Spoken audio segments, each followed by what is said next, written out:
Akkam jirtu hordoftoota Gadaa Miidiyaa Neetwoorkii kun qophii dirree haqaati. Qophii dirree haqaa har'aa immoo haala biyya keessa jiru irratti marii gaggeessuuf jenna. Marii kanas immoo kan gaggeessinu dubbii himaa eegdota warraaqsa Oromiyaa kan gaggeessanii biyyarraati. Obbo Nadhii Elmoo waliin sagantaa kana gaggeessina. Egaan sagantaa kana keessatti haala biyya keessa jiru hundumaa kan jala bu'ee uummata Oromoodhaaf falmuu, uummata Oromoodhaaf wabii ta'uudhaaf, uummata Oromoo akkasumas immoo haala deemurraati isaaniin eeguudhaaf kan tattaafatudha. Egaan isaan duukaa yeroo gaarii qaban jedheen dhiyeesse. Egaan haala biyya keessa jirus immoo isaan tokko lamaan wanta beekaniif isinii dhiyeessine egaanii sagantaa kana keenya keessatti wanta tokko akka keessaa baratan maaltu akka deemaa jira kan jiru immoo isaan wanta quba qabaniif isinii dhiyeesse. Egaan sagantaa keenya immoo ammaatti immoo nu duukaa turan affeerraa keenya kan sagantaa kana immoo qopheessee isinii dhiyeesse Anasiisaa Biraadha. Egaan keessumaan koo har'aa bilbilaan kan isin affeeru biyyarraati. Egaanii obbo Nadhii Elmoo guyyaa har'aa kana egaanii haala hin mijoofne kana keessatti taatanii haala biyya keessa jiru kana uummata keessaniif ibsuudhaaf wanta Gadaa Miidiyaa Neetwoork irratti ibsaniif baay'ee galatoomaa isiniin jedha.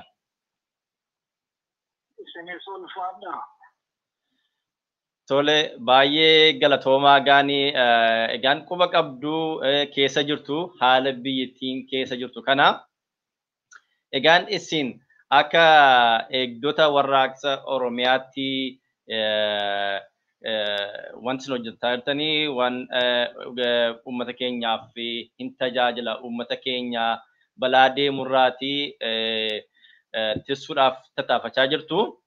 Egaan isin qaamni isin amma eegdota warraaqsa Oromiyaa jedhamu kun kanaan dura waan ifa ta'ee beekame miti. Eegdota warraaqsa Oromiyaa jechuun qaama akkamiiti? Akkamittiin hundeeffame kana nu ibsuu dandeessu laata? Toleen galatooma miidiyaa keessan kanarratti nu affeeru dhugaadha. Kanaan dura miidiyaalee garagaraas nu gaafatanii ibsineerra. Eegdota warraaqsa Oromiyaa jechaan akkuma maqaan isaa ibsu eegduudha. Warraaqsa eegaa, warraaqsa biyyaa eegaa. Qaama sabaa fi sablammoota Oromiyaa lammiilee Oromiyaa irraa ijaarame waardiyyaa Oromiyaa jechuudha. Gabaabumatti eegdota warraaqsa Oromiyaa jechaan qaama sabaa fi sablammoota Oromiyaa irraa ijaarame kan harmee Oromiyaa tiksu waardiyyaa Oromiyaati jechuudha. Tole baay'ee galatoomaa. Egaanii akkuma beekamu haalli amma keessa jirtan kuni uummata keenyaaf baay'ee tajaajilattaniitu kan jalqabdanii. Egaan akkasumas immoo isin akka qaama amma uummata Oromoo irraati wanta deemu hundumaa irraa tiksuu yookiin irraa eeguudhaaf akka dhaabbattanitti akkasumas immoo hariiroon isin dhaabolee siyaasaa Oromoo waliin qabdanii maal fakkaataa? Akkasumas immoo keessuma woboo waliin hariiroon keessan akkamidha isin? Tolun ulfaadha. Nuti eegdota wardiyaadha. Qaama imaammata biyyaa tiksuudha. Imaammata Oromiyaa tiksina. Imaammanni Oromiyaa akka hin dabne, akka hin cabne, fedhii uummattoota, fedhii lammiilee Oromiyaa akka tikfamu barbaadna. Isa kana keessatti biyya of dandeettu biyya Oromiyaa kan sabaaf sablammoota hedduu of keessaa qabdu kana keessatti qaamni kamuu politikaalii karaa siyaasaatiin as bahee uummata isaa bakka bu'ee kan uummata isaa tajaajilu kan dantaa fi fedhii uummata isaa tarkaanfachiisu kamuu waliin hojjannaa akka inni fedhii uummataa ibsu ni eegna imaammata keessaa akka alan baana eegnaa jechuudha. Qaamni kamuu kan dantaa fi fedhii uummataa irra ejjetu kan fedhii lammiilee duubatti deebisu imaammata Oromiyaa kan faalleessu yoo jiraate dura dhaabbannaa qaama akkasii dhabamsiinaa jechuudha. Nuti eegdonni warraaqsa Oromiyaa paartii siyaasaa kamuu hin deeggarru hin balaaleffannu. Kana yoo jedhu paartii kamiifuu hin loognu paartii kanatu kanarra caala kanatu kanaa gadi jennee waan paartii leellisnu waan paartii dhaabsinu qabu. Paartiin kun ammoo paartii kana akkasi jennee waan paartii biraa balaaleffannu qabu. Qaamni paartii siyaasaati jedhee uummanni itti amanu kan uummanni qaamni kun naan deema siyaasa kiyya fiitu gochuu ni danda'a na tarkaanfachiisa jedhu akka inni imaammata Oromiyaa keessaa hin baane ni tiksina. Ni jajjabeessinaa waliin hojjannaa jechuudha. Gabaabumatti hariiroon nu paartiilee siyaasaa Oromiyaa keessatti socho'an waliin qabnu isaan fedhii fi dantaa uummataa tarkaanfachiisan waliin dhaabbannaa ni tumsina. Kan fedhii fi dantaa uummataa faalleessan ammoo dura dhaabbannaa si jechuudhumaaf. Hayyee baay'ee galatoomaa qabxiin ani irraati isin gaafadhe kana kanuman adda baafachuu barbaade egaan hariiroon isaanii yookiin immoo kaayyoon isaanii maali kan jedhu gaaffii nama tokkorraa kan kaka'udha. Akkasumas immoo egaan qaamoleen eegdota warraaqsa Oromoo jalatti argaman eenyu faayi yookiin yeroo ammaa kana maalitti jirtu? Tolu galatooma humnoonni nageenyaa eegdota warraaqsa Oromiyaa riivarsinalii jala jiran cufti isaaniitu nageenya Oromiyaa fi lammiilee Oromiyaa eeguu fi kanneen dirqama qabanidha. Qaamoleen kun lakkoofsaan gara 10tti kan siiqanidha. Isaan kun humna eegumsa biyyoolessa Oromiyaa National Defense Force, Waaltaa Qaruuxee Oromiyaa Central Intelligence, Waraana Bilisummaa Oromoo Liberation Army, Qeerroo Bilisummaa Qeerroo Movement, Poolisii Oromiyaa, Farra Shororkeessaa Oromiyaa, Counter President Force, lammiilee Oromiyaa poolisii federaalaa keessa jiran Citizen of Oromiyaa in the Federal Police, lammiilee Oromiyaa raayyaa ittisa biyyaa keessa jiran Citizen of Oromiyaa in the Defense Force, biiroo bulchiinsa qaabii nageenya Oromiyaa Peace and Security biiroo fi akkasuma lammiilee Oromiyaa miseensa tika biyyoolessaa Itoophiyaa keessa jiranidha. Qaamoleen kunneen kurnan isaaniitu humnoota nageenya eegdota warraaqsa biyyoolessa Oromiyaa jala jiranidha. Humni kunneen walitti qindaa'ee dirqama mataa isaa bakka jirutti qabaa. Akeekni isaanii hundi isaaniitu maali? Imaammata Oromiyaa tiksuudha. Imaammata lammiilee Oromiyaa tiksuudha. Hundi isaaniitu dirqamni isaanii bakka jiranitti yoo uummanni Oromoo independent Oromiyaa biyya Oromiyaa of dandeetti ijaaranna yoo uummanni jedhe keeyyata 39 mirkaneeffate akka biyyaatti fedhii uummataa eeganii bakka jiranitti dantaa uummataa tiksuudha. Biyyi kun hundinuu adda ta'e wayiitti naannolee biroo walii galanii sirni federaalizimii haqaa jiraatee federaal sistem keessatti Oromiyaa keessatti lammiileen Oromiyaa bilisummaa mataa isaanii argatanii sirna federaalizimiitiin buna wajjitanii fuula duraaf haala akkasii aanjaa yoo ta'es bakka irratti qaamonni kunneen dirqama mataa isaanii qabu jechuudha.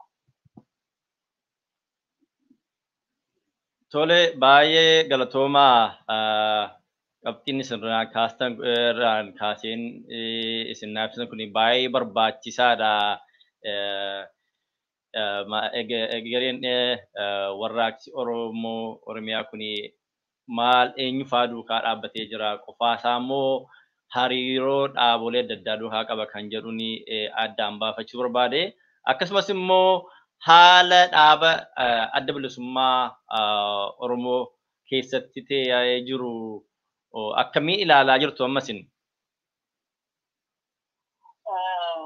Gaafii tankee kanatti osoo hin darbin dura nuti fulbaana 2019 labsii baafnee turre. Labsiin nuti baafne ce'umsi Oromiyaa keessatti akka gadi dhaabbatudha. Akeekni labsicha sanii qabiyyeen labsisanii ce'umsi Oromiyaa keessatti akka gadi dhaabbatudha. Waggoota 3 darban kana keessa almost 3 ta'aara. Waggoota 2 darban keessa biyya kana keessatti jijjiiramatu dhufe jechuudhaan qaamni maqaatiin lammaatiin socho'aa ture tiimii jijjiiramaa fi jechuun waan garaagaraa hojjetaa ture. Paartiilee siyaasaa Oromoo biyyoota ollaaf alaa garaagaraa keessaa biyyatti galchaa ture. Isa kanaan jijjiiramatu dhufe jedhaa turan. Jijjiiramni suni jijjiirama afaaniin jedhame malee qabatamaa waan ta'eef injifannoo wareegama uummataattu lubbuu ilmaanii daandii irratti ispaaltii irratti dhiigni isaanii dhangala'een kan dhufe ture. Injifannoo argame san sirnichi butatee itti fayyadamee biyya garan ta'anitti oofe. Biyyi kun kiraayisisii hedduu keessa seente. Diinagdeedhaan, hawaasummaan, siyaasaan.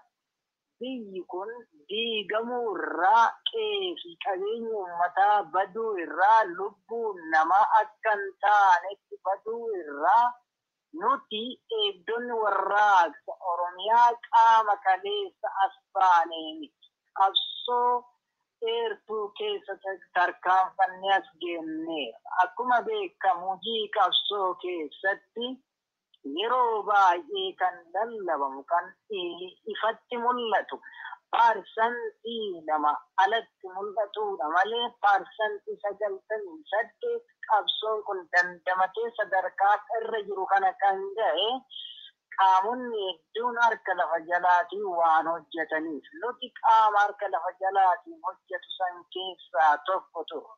Engadda dhiyeenya kana waggoota 2 darban gaafa injifannoo uummataa butamu qabsoon uummataa jalaanatti nam'u isa kana dandamachiisuuf jecha ufatti uf labsine. Ifatti uf labsuu kana keessatti jijjiiramni biyya kana keessatti dhufuuf nageenyi waaraa fi tasgabbiin sabatiinsa qabu argamuuf ce'umsi biyya kana keessatti dhaabbachuu qaba jechuun ce'umsa san labsinee jechuudha. Ce'umsa labsine san akka taliiganiif akka geggeessaniif Oromiyaa keessatti paartiilee siyaasaa deeggarsa guddaa qaban kan uummanni fafotti ilaalu kan uummanni ikonomii isaaniitiin gargaaru paartiileen siyaasaa akka adda bilisummaa Oromoo, Koongirensii Federaalistii Oromoo akkasumas paartii biyyoolessa Oromiyaati kan nuti kaadhimne. Isaan keessaa adda durummaan akka ofitti fudhatanii ce'umsa kana talmiiganiif kan nuti akeekne qabxii lammaffaa labsiisan keessatti baafneen adda bilisummaa Oromootiif Koongirensii Federaalistii Oromooti. Akka kanaan hariiroon addaa nuti paartiilee siyaasaa kana wajjin qabaanne osoo hin taane imaammata Oromiyaa tiksuu, qindeessuu, geggeessuu fi hojiitti hiikuu keessatti qaama uummata bakka bu'u waliin hojjechuudha. Akeekni keenya inni guddaan kanaaf qaamni uummanni fafoo laalu kan uummata afur socho'ee fedhii uummataa galii ba'uuf socho'u qaamota kana waan ta'eef isaanitti akeekne hariiroon addaa hariiroon waliin qabu waliin tarkaanfachiisu duwwaadha siin jechuuf.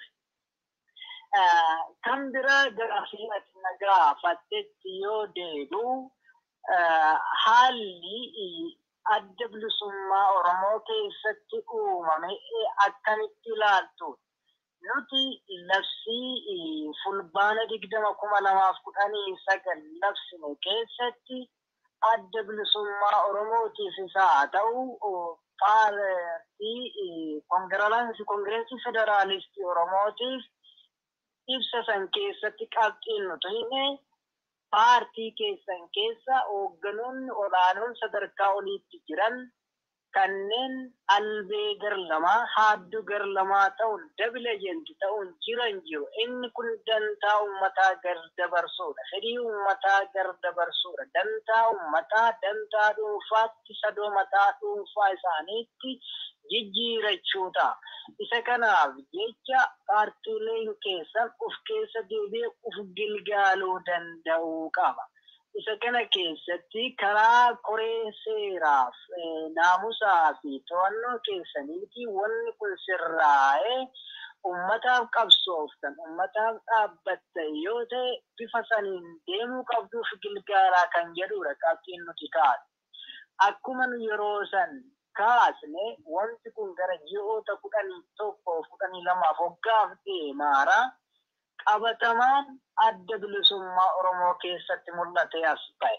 Isa kana keessatti sirnicha biyya bulchaa jiru, sirna afaan qawweetiin biyya bulchaa jiru deeggaruun, hoogganoota olaanoo isaanii mana hidhaatti hidhuun, hayyuduree isaanii mana dhuunfaa isaaniitti ugguruun qaama sirnicha isaanii sirna mootummaa galiidhaa jedhamee yaadamu dhaaba keessaa biqilanii as baasuun dhaaba keessatti qaama kaan uggurree jechuudha wanti akkasii ta'e. Isa kana laalleera.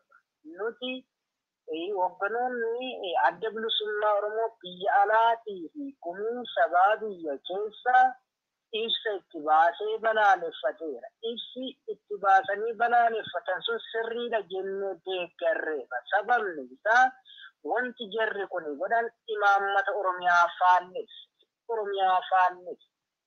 Fedhiin Oromiyaa, imaammanni Oromiyaa sirna dulloomaa sirna afaan qawweetiin biyya bitaa ture, uummattoota bitaa ture tursuu miti. Sirnicha kana ijaaruu miti. Sirna uummattootaaf ta'u, sirna lammii Oromiyaatiif ta'u ijaaruudha. Jarri ammoo akeekni isaan qabatan sirnicha san tumsuudha. Inni kuni akka dogongoraatti ilaalle. Kuni kanaan osoo jiru koreen naamusaaf to'annoo dhaabichaa ifatti qaamni kamuu ibsa kamuu baasuun qabu, labsii kamuu baasuun qabu, rakkoo dhalate kana ni furra jechuudhaan ta'anii laalanii dhimma isaanii osoo laalaa jiranii qaamni kun ammallee bifa haaraan hooggansa uggure jechuun Hilton Hoteelitti gaafa August 10 fakkaata yoo dogongoruu baatte taa'anii marii geggeeffatanii miidiyaalee sirnichaa, miidiyaalee murna mootummaadha ofiin jechuun maqaa mootummaatiin daldaluu yaammachuun ifatti labsan. Inni kun dogongora. kana hubatee koreen naamusaa fi to'annoo dhaabichaas qaamni waan jenne didee fedhii isaatiin kana godhe dogongora. Kanaaf haga korri sabaa itti aanu taa'utti hojiirraa ugguraman jechuun ibsa baaseera. Kanaan asittis qaamni sun sirnicha san waan koreen seeraa to'annoo murteesse san dura dhaabbachuun sirna murna afaan qawweetiin biyya bulchu kana ulee godhachuun isa dagalfachuun isatti gargaaramuun waajjira gullalleetti deemee ifatti dhiyeenya kanas kun seenaa yeroo dhiyooti ifatti hooggansa buufne jechuuf of labseera. Inni kun seenaa hamaa lammii Oromiyaa keessatti ta'uu hin qabne.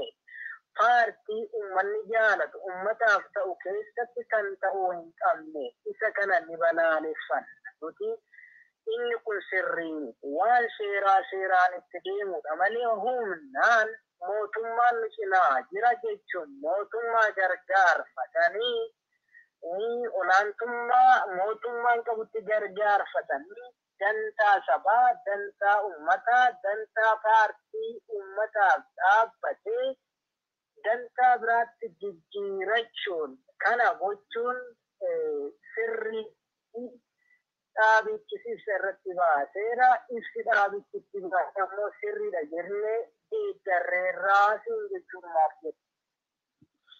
Tole baay'ee galatooma obbo Nadhii. Egaani sirreettanii haalli deemaa jiru uummata burjaajessuudha. Egaan haalli uummata keessa jirus immoo ulfaataadha. Egaan akkuma isin quba qabdanii keessa jirtus uummanni Oromoo haala inni keessa jiru baay'ee ulfaataadha. Kanaaf uummanni kun uummanni Oromoo haala ulfaataa kana keessaa bahuu fi maal gochuu qabaa jettu isin akka nama warraaqsa kana gaggeessutti? Dhugaadha galatoomii nuti kanarraa kaane fulbaana 20,2019 labsine keessatti Oromiyaa inviolence biyyi kun goolama keessa jirti. Goolama siyaasaa keessa jirti. Kanarraa ka'uun murni biyya bulchaa jiru kun kan durallee biyya bulchaa ture kun afaan qawweetiin biyya bitaa jira. Biyyi kun akka biyyaatti ijaaramteen beektu. Maqaadhaan malee lafarratti heerri biyya kanaa heerri kallattiin lafarratti hojiitti hin eegamne. Biyyi kun maqaa sirna federaalizimiitiin bulla jetti malee sirni biyyi kun ittiin bulaa jirtu sirna unitary government, not federal government. Sirna unitary governmentiin buluudha. Biyya kana keessatti olaantummaa waa hundaa kan qabu kan argaa jiru. Aangoo mootummoota naannoleellee jeequudhaan keessa seenee haga gandeen baadiyyaattillee waan fedhe hojiitti hiikuu kan mul'ataa jiru federaalarraa ajajaa muummicha ministeerarraa kennamutu hojiitti hiikamaa jira. Inni kun dogongora. Kanarraa ka'uun walirraa jalaa sirnichi TPLF waggaa 27 bitaniis kanu. Inni kun ammoo sirni bulchiinsa Abiyyi jala jiru ammoo daranuu sirna hamaa, sirna hammaataa, sirna diinagdee biyya kanaatiif hin taane, sirna siyaasa biyya kanaatiif hin taane, sirna hawaasummaa biyya kanaatiif hin taane, sirna dantaa murnaa qofti keessatti tikfamuudha. Isa kanaaf jecha biyyi kun goolama kanaa olitti deemaa, kiraayisii kanaa olitti deemaa, lubbuu nama hedduutti ba'uuf deema. Seenaa Ruwaandummaatti, isa seenaa Ruwaandaatti biyya kana keessatti taasifamuuf deemaa. Isa kana oolchuudhaaf dirqama mootummaan ce'umsaa ijaaramee biyyi kun tasgabbii argatee sana booda uummanni mootummaa fi fedhe mootummaa uummataaf filame biyya kana keessatti gad ijaaramuu qaba nee ce'umsa labsinee jechuudha. Kanaaf ummanni biyya kana biyyi kun nagayaan jiraattee akka tarkaanfattu jantaan nama dhuunfaa qabee haga sadarkaa biyyaatti ta'uuf deemu akka kabajamuuf ce'umsatti amannee ce'umsa labsinee namni biyya kanaa hundi ce'umsa kanatti amanuu qaba. Kanaaf wanti addi bilisummaa Oromoo kaleessa ibsa isaatiin godhe kun waan deeggaramuu qabudha. Yeroon isaas barfatanii nuti already labsiin sun ce'umsi kunuu kan ta'u adda bilisummaa Oromootiif Kongireensii Federaalistii Oromoo ta'uu qaba jennaan qabxii lammaffaa irra kenneerra. Kanaaf nageenyi waaraan biyya kanatti akka bu'uuf jabbiin sabatiinsa qabu akka bu'uuf dirqama ce'umsi biyya kanarratti ta'uu qaba. Lammiileen Oromiyaa bakka jiran biyya keessa biyyoota ollaa fi biyyoota alaa keessa jiran hundi ce'umsa kana tumsuu qabu jenna. Nuti ce'umsa kanatti amanna siin jechuudhumaaf. Tole baay'ee galatoomaa. Egaanii waa'ee ce'umsaa amma kaastanii turtanii adda bilisummaa Oromoonis mootummaan ce'umsaa Oromiyaa akka dhaabbatu haala biyyaatti kaasee ture. Kanaaf dhaabolee akka African Union, Gamtaa Awurooppaa fi kan kana fakkaatanii fi waamicha godhee ture. Kana akkamittiin ilaaltu isin dhaabni kuni mootummaan ce'umsaa akka dhaabbatu gochuu irratti? Isa kana nuti sirrii fi waan yeroon barbaaddu isa fudhatama qabutti jennee itti amanna. Dhaabichi yeroo isaas barfatee haa baasu malee yeroo kanatti kana jechuun isaayyuu waan akka murteessaadha. Nuti nafsii irruman deebi'aa fulbaana 20,2019 baafne keessatti qabxii 12ffaa irratti kan nuti kenne yaamicha fakkaataa isaan godhan kana dhaabbilee addunyaa kalmattuutti mirga dhala namaa kanneen nageenyatti amanan hundumaaf labsii taasise. Biyyi kun biyyi Itoophiyaa jedhamtu kun keessatti magaalaan Finfinnee magaalaa Oromiyaa qofaa miti, magaalaa Itoophiyaa qofaa miti, magaalaa Afrikaa Union Gamtaa Afrikaa qofaa miti. Magaalaan kun magaalaa addunyaati. European Union EUtu as keessa jira. Dhaabbilee gamtooman addunyaa hundatu as keessa jira. Biyyoonni addunyaa irra jiran hundi Finfinnee keessaa biyya mataa isaanii qaban jechuu dandeenya. Imbaasileen as keessa jiran hundi kan Finfinnee keessa jiran mataa isaaniitiin akka sadarkaa biyyaatti waan biyya isaaniitti hojjetan Finfinnee keessatti mooraa imbaasii isaanii keessatti hojjetu jechuudha. Ollaan gaafa nagayaan bule firri nagaan bula akkuma jedhamu magaalaa Finfinnee keessatti Oromiyaa keessatti nageenyi boora'e yoo ta'e imbaasonni biyya kanaas nagaan argatan, imbaasonni biyya kana keessa jiranis nagaan argatan yoo ta'e biyyoonni biraas nagaan argatanii jechuudha. Isa kanaaf jecha yaaddoo qabnu ifatti ibsinee labsii goonee yaamicha goonee ture. Kanaaf biyyi kun gara ce'umsaatti deemaa jirti. Ce'umsa kana tumsuu qabdu. Nageenyi yoo jiraate nagayaan biyya keenya keessatti hojii dippiloomaasii hojjechuu dandeessu. Kanaaf ce'umsa kana tumsuu qabdu jennee nus gama keenyaan qabxii 12ffaa irratti gaafa fulbaana 20,2019 san kennee jechuudha. Kanaaf wanti addi bilisummaa Oromoo dhiyeenya kana ibsa isaatiin tuqe sun waan sirrii fi fudhatama qabudha jennee itti amanna. Tole, baay'ee galatoomaa akkasitti haala kana nu ibsuu keessanii. Mee egaan yeroo darbe eegduu warraaqsa Oromiyaa miidiyaalee akka BBC Afaan Oromoo qeeqaa turtanii namoonni adda addaa maaf qeeqxuu jechuun yaada dhiyeessaa turan. Isin kana akkamiin ilaaltu?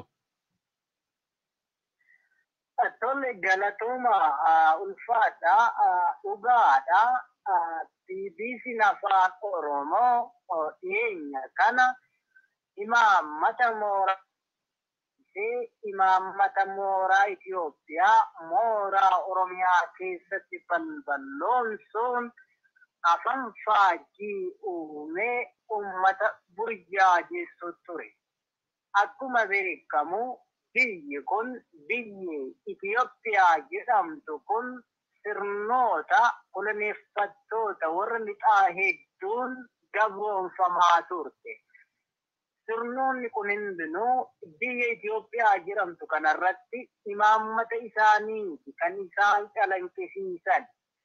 BBC'n Afaan Oromoo akkuma VOA'n sagaleen sagaleen Ameerikaa arrata Ameerikaa ta'e BBC'n Afaan Oromoo arrata Ingilizii imaammata Ingilizii calanqisiisa.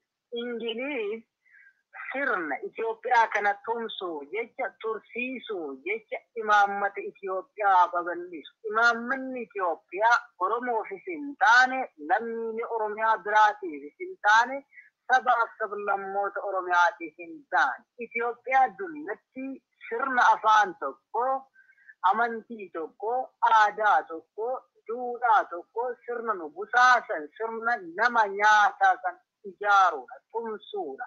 Kan isaan barbaadan.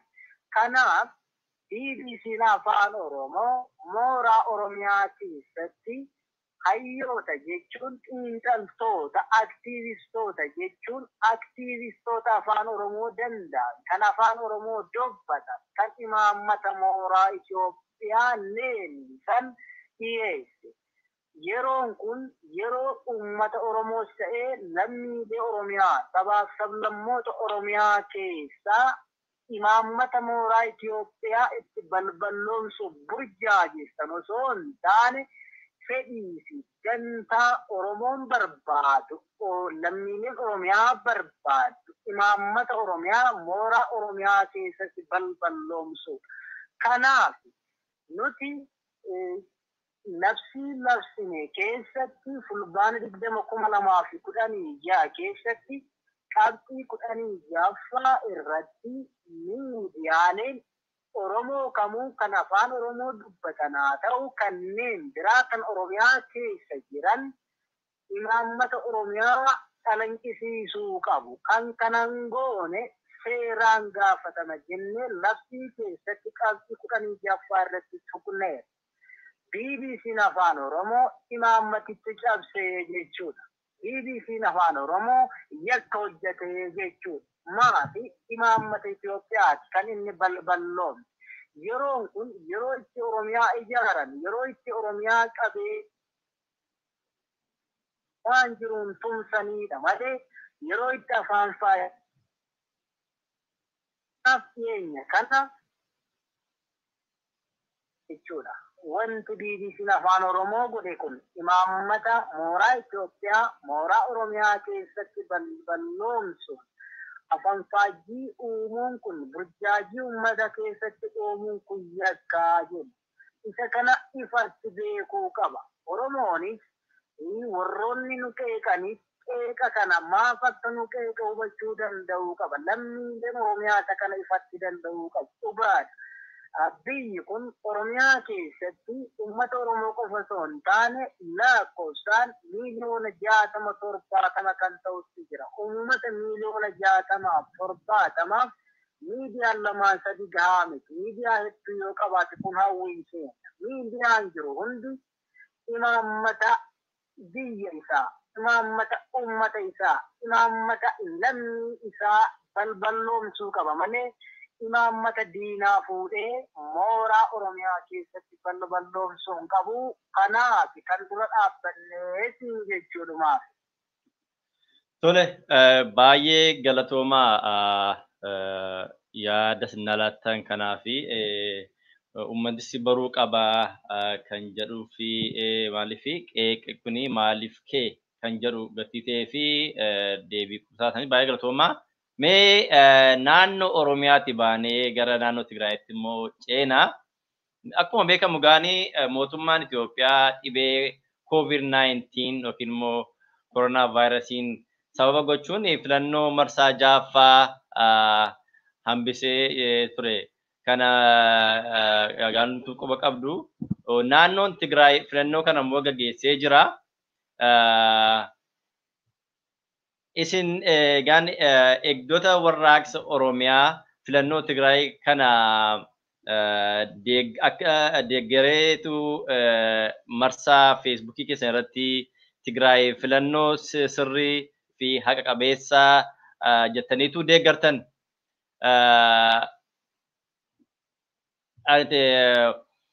Eegdoo warraaqsa Oromiyaa kuni hariiroo kamii qabdu mootummaan naannoo Tigraay duukaa sababa isin dhiyeessee fi kan marsaa keessanitti agarreef kana adda baafachuu barbaanne. Ayyee galatooma ulfaa Tigraay waliin hariiroon nuti qabnu hariiroon addaan jiru. Hariiroon nuti qabnu tokkoo fi tokko qaba. Qofa inni suni maali? Sirna roomsaa, sirna amma biyya bulchaa jiru, sirna afaan qawwee uummata dararaa jiru ofirraa kaasuu duwwaa. Sirni nuti qabnu kan. Tigraay kan nuti deeggarre uummanni Tigraay akka uummataatti badii tokkollee yakka tokkollee hin qabu. Inni kun waan keeyyataan taa'e seera keessatti uummanni waan barbaade ittiin mirga isaati fedhii isaati yoo barbaade uummanni Tigraay mirga abbaa biyyummaa isaa kabachiisuu fedhi keeyyata 39 kabachiifatee biyya dandeesse Tigraay ijaarachuun mirga isaati. Fedhii uummataa ni deeggarraa fi ni kabajnaa fi jechuudha. Komiin tokko tokko kan dhiyaatu wantoota 27 darban addi bilisa baasaa uummata Tigraayitti kennuuf biyya kana bitaa ture. Biyya kana bituu keessatti dhiibbaa fi dhiibbaan Oromiyaa irratti lammiilee Oromiyaa irratti keessaa Oromoo irratti taa'atu. Lubbuu namaa ajjeesuun gootota Oromoo kan akka Nadhii Gammadaa fa'aa dhabamsiisuun qe'ee Oromoo irraa uummata Oromoo buqqaasuun qabeenya Oromiyaa saamuun kun hundi osoo jiru namni akka Geetaachoo Tafaafaa isaan keessa osoo jiru akkamitti jara kana deeggarta dhaabni jedhu jiru sirriidha. Nuti jara san hin deeggarre nuti kan deeggarre Tigraay hin deeggarre. Uummanni Tigraay akkuma uummata Oromoo, akkuma uummata Amaaraa, akkuma uummata Guraagee, uummata Sidaamaa, uummata kamiyyuu sabaaf sablammoota biyya kana keessaa uummattoota cunqurfamoodha.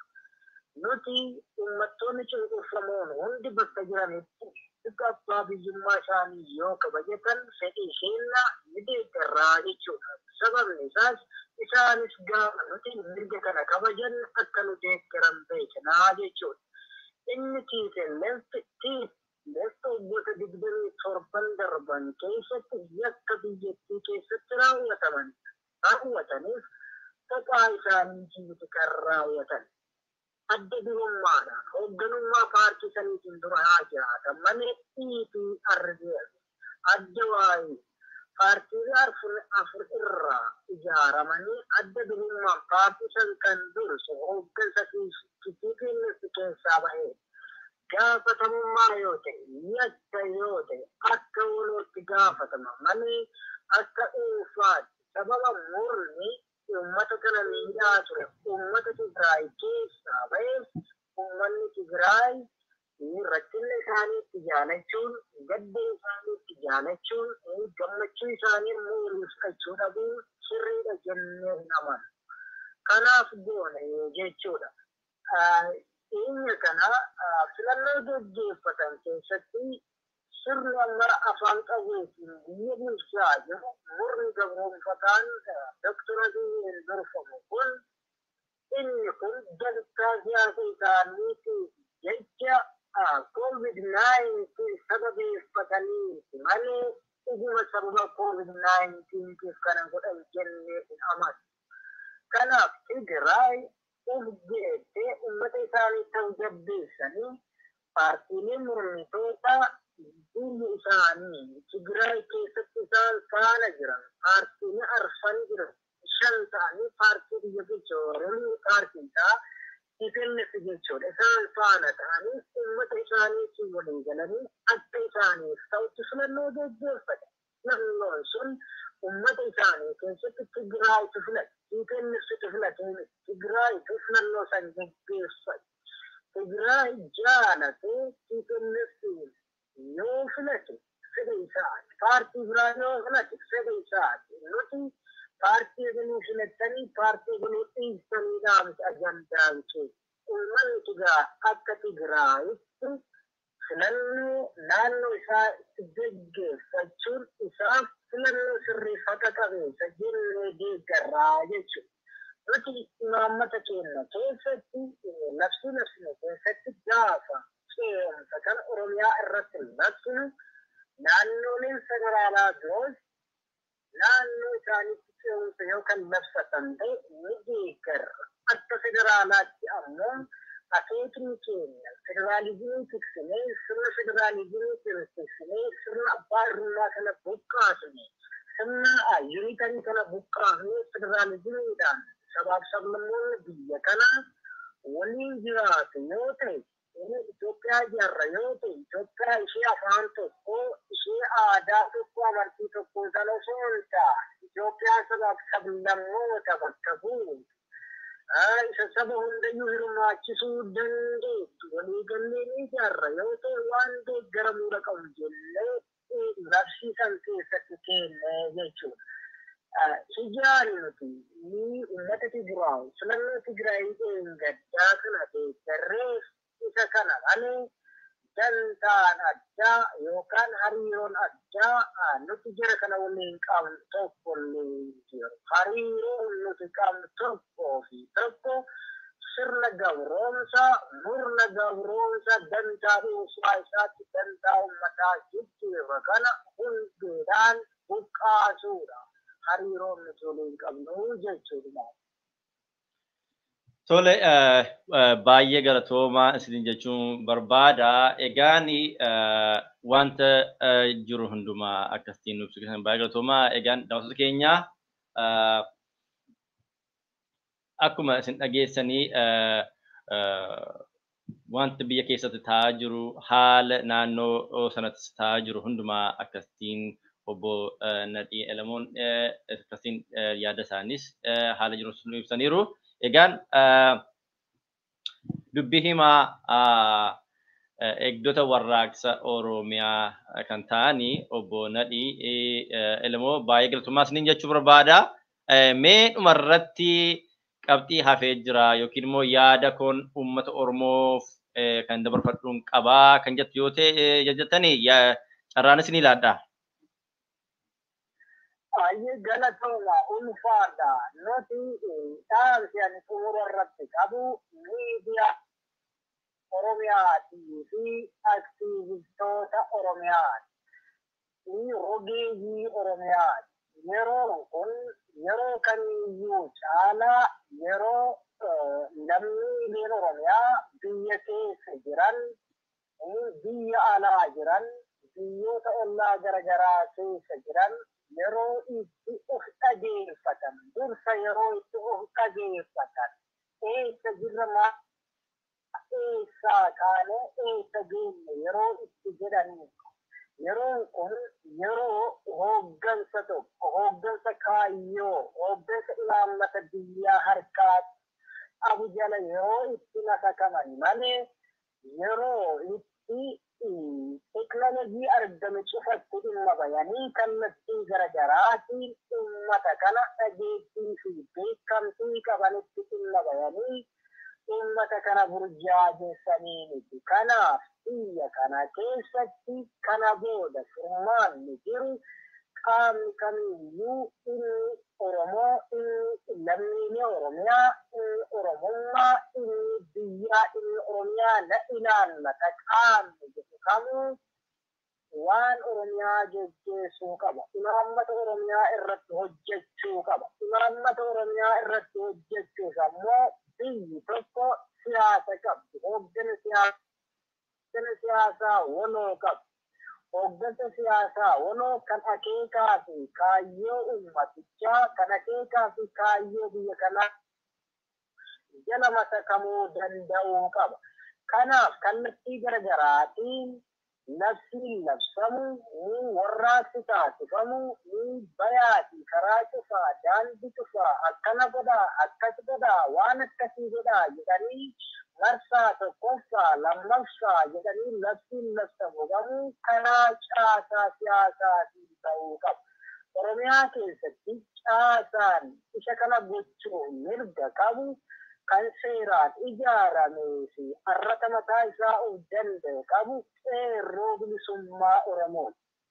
Qeerroon bilisummaa Oromoo as organization ijaaramee hojii uummata isaa tiksuu, hojii Oromiyaa tiksuu irratti hanga bobba'e tureejilee waggoota hedduudhaa ka'eera. Kana adda bifa haaraan aktiivistiin tokko kallattii garaagaraatiin as ba'ee qeerroo akkanaa qarree akkasii qeerroo Oromiyaa jedhee maqaa garagaraa beebeecheeluun uummata kana burjaajessuu hin jiru. Wareegamni baafnu kamuu kana booda wareegama gatii qabu, wareegama akeekaa fi kaayyoo Oromiyaa galii ga'uu qabu ta'uu qaba. Kana booda ce'umsa ta'a. Ce'umsa ta'uu kana tumsuudha. Ce'umsi ta'uu tani partiilee siyaasaa uummanni ta'uu kaateen sanii gama partiilee kana tumsuudha. Atiin akkuma duratti jedha humna nageenyaa eeggata warraaqsa Oromiyaa jalatti hawaasni humna jireenya jedhu kun hundi qooda mataa isaanii qabu. Isaan keessa burjaajiin garagaraa kan jiru eeggata warraaqsa Oromiyaatii fi waraana bilisummaa Oromoo gidduutti harii qabu imaammata Oromiyaa waliin tarkaanfachiisudha. Kanis qaba hojjetaa ture qaba wareegama baasaa ture qaba ammas wareegama baasaa jira hojii ijaarame maaliif akka ijaarame ni beekaa jechuudha. Nuti hariiroo waliin qabnu Oromiyaa waliin tiksuudha. Nuti bakka jirrutti dirqama qabna. Waraanni bilisummaa Oromoo dirqama mataa isaa qaba jechuudha. Isa kanaaf waraana bilisummaa Oromootii yoo gargar ilaaluun yakka dogongora. Oromiyaa terkokooduu jechuudha. Oromiyaa baaf lixaa kaabaaf kibbaa akka jechuutiin akka jiru. Nuti wanti nuti hojjennu waan Oromiyaa ijaaru, waan Oromiyaa tiksu, waan Oromiyaa galii lammiilee Oromiyaa galiin geennuudha jechuudha. Kanaaf warri maqaa waraana bilisummaa Oromoo qofa beekna jechuun burjaajii uumtan dhaabbadhaa, uf ilaalaa, caasaa kan dhaggeeffadhaa. Qaama siyaasa geggeessu dhaggeeffadha. Sirrii tarii warri shakkiirraa waan dhiyoo kana eeggata warra beekuu dhabuurraa sodaarraa shakkiirraa goota yoo jiraate ifatti kan itti himnu qabsoon bilisummaa Oromoo qabsoon Oromiyaa ijaaru harka ifaa kan mul'atu caalaa parsantii 98 qabsoo harka lafaa jalaa ijaarame.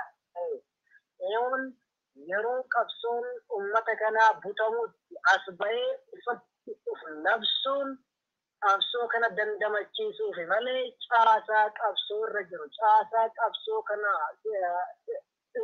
deddeebisaa jiru kana ijaaruudha. Injifannoodha. Deeggaramuu qaba malee waan akkanatti ifatti beekuu qabdu jenna. isinis warri Gadaa Miidiyaa kallattooma ulfaadhaa miidiyaa keessan kanarratti nu affeertanii yaada keenya haala irratti nurraa fuudhuu keessanii fi galatoomaa isiniin jenna. Tole, dubbii himaa eegdota warraaqsa Oromiyaa obbo Nadhii Elamoo marii akkasiin haala hamtuu keessa taatanii Gadaa Miidiyaa Neetwork GMN duukaa waan gootanii fi baay'ee galatoomaas ni jira. Karaa koos karaa Gadaa Miidiyaa Neetwork akkasumas immoo karaa daawwattoota keenyaan ulfaadhaas ni jira. Galatoomaa binaa. Tole, daawwattoota keenyaa egaan sagantaan keenya har'a eegdota warraaqsa Oromiyaa kan jedhu dubbii himaa kan ta'anii obbo Nadhii Elamoo duukaa dabarsinee kana fakkaataa. Egaan haala Oromoof Oromiyaan keessa jirtu jala buunee akka isiniif dabarsinuu akka haala jiru immoo isiniif gabaasnu waadaa isinii gallee turre. Innuma ammas nuuni amma dandeenyu amma beekumtii qabnu amma odeeffannoo argannu immoo isinii dabarsu ammas waadaa keenyadha. Egaan sagantaan keenya har'aa kana fakkaataa. Egaan isinis immoo karaa Feesbuukii, Yuutuubii, Tiwiitarii fi Telegiraamii adda addaatiin karaa sooshaal miidiyaa addaatiin Gadaa Miidiyaa Neetwork laayikii fi sheerii akkasumas immoo Yuutuubii chaanal keenya sabiskiraayib gochuun hordofuu dandeessu. Egaan sagantaa keenya amma dhumaatti waan nu kaasatanii hordoftanii fi galatoomaas ni jedha. Kan qophii kana duukaa ture Anasiisaa Baraadha. Egaan sagantaa adda biraatiin amma wal agarrutti nagaan nu taasisni jennaa ulfaadha.